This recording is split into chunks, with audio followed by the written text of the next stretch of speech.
인생이 왜 이렇게 꼬이기만 할까요? 열심히 하면 잘 풀릴 줄 알았는데 꼭 문제가 생기고 한숨만 늘고 결국은 화가 터져 나옵니다.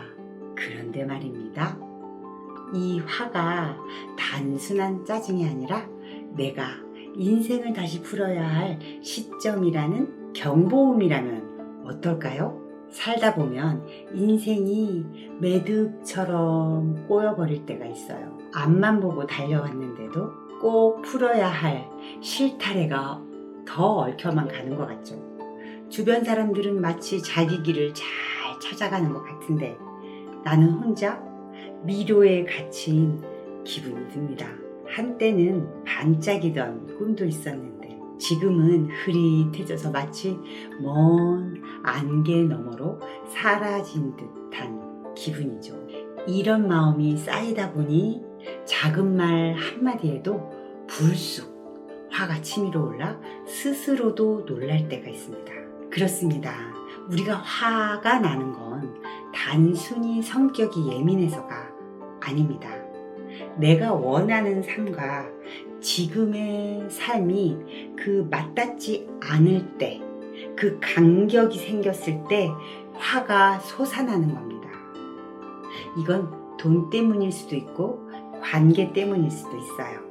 친한 사람과 멀어지거나 하고 싶은 꿈이 계속 미뤄지거나 아무리 해도 풀리지 않는 현실 앞에서 답답함이 쌓이면 결국 화가 되어 터져 나오죠. 그런데 중요한 건 이 화가 단순한 문제가 아니라는 거예요. 화는 너 지금 이렇게 살고 싶지 않잖아 하고 알려주는 마음의 경보음이에요.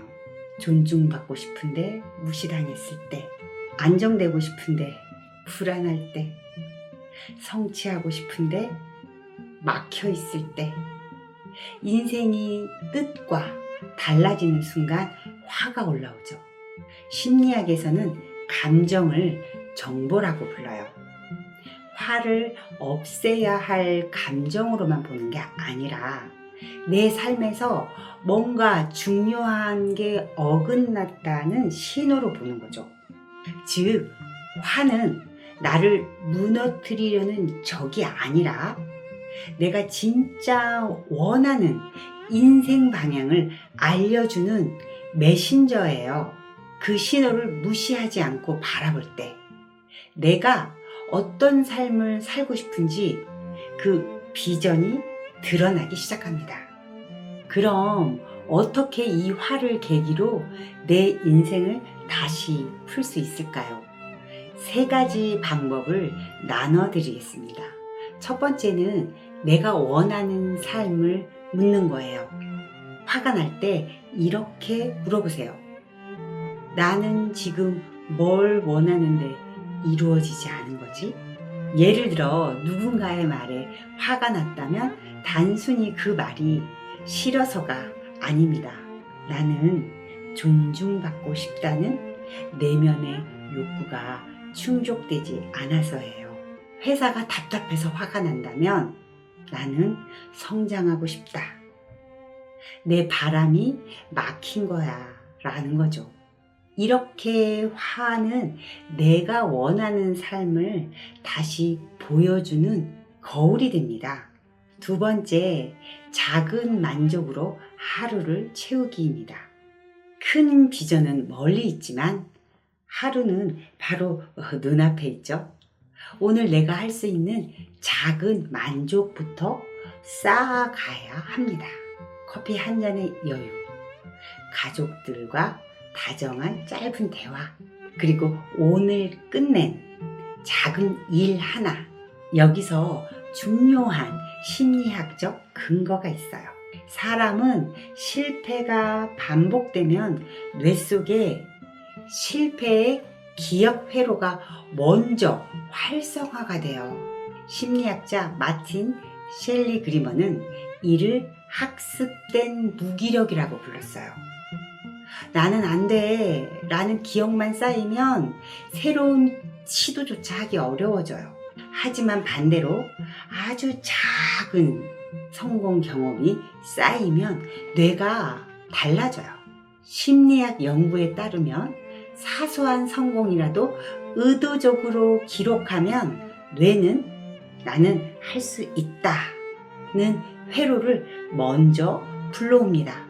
책상 위에 종이 한 장을 치우는 것, 미뤘던 전화 한 통을 끝낸 것, 이러한 사소한 성공이 쌓이면 실패가 아닌 성공 기억이 뇌의 기본값이 되는 거예요.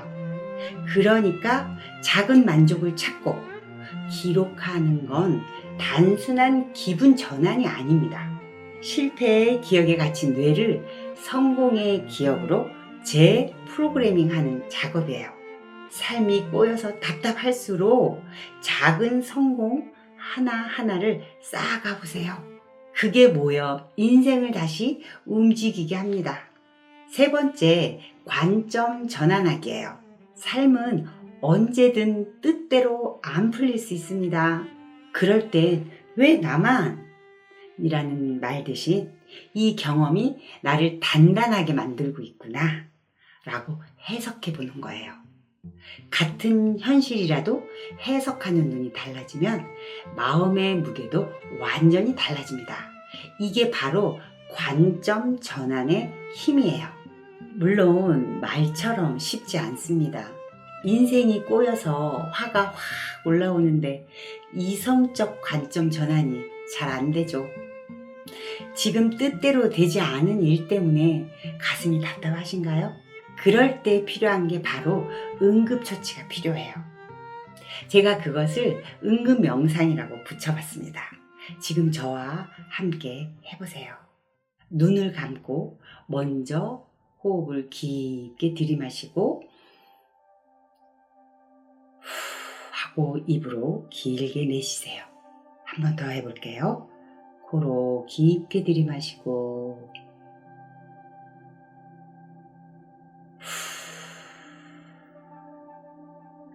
길게 내쉽니다. 좋습니다. 이제 4초를 들이마시고 4초를 멈추고 그리고 6초를 내쉴 거예요. 내쉴 땐 입으로 내셔도 좋습니다. 자, 깊게 들이마시고 멈추고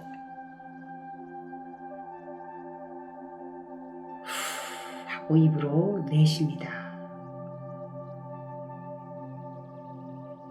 다시 깊게 들이마시고 멈추고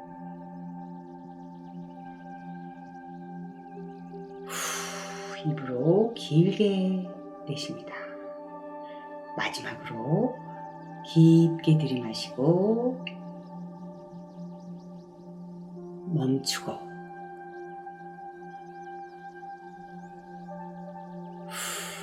길게 내쉽니다.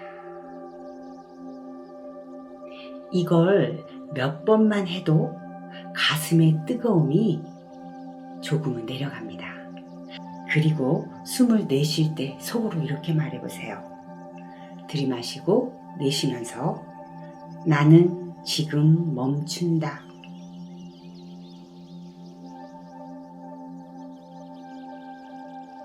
다시 들이마시고 내쉬면서 화는 흘러간다. 이렇게 속으로 말하는 겁니다. 눈을 뜹니다. 짧지만 이렇게만 해도 인생이 고여서 화가 터지려는 순간 다시 내 중심을 붙잡을 수 있어요. 오늘 이야기 정리해 볼까요? 인생이 꼬여서 화가 나는 건 너무 당연합니다.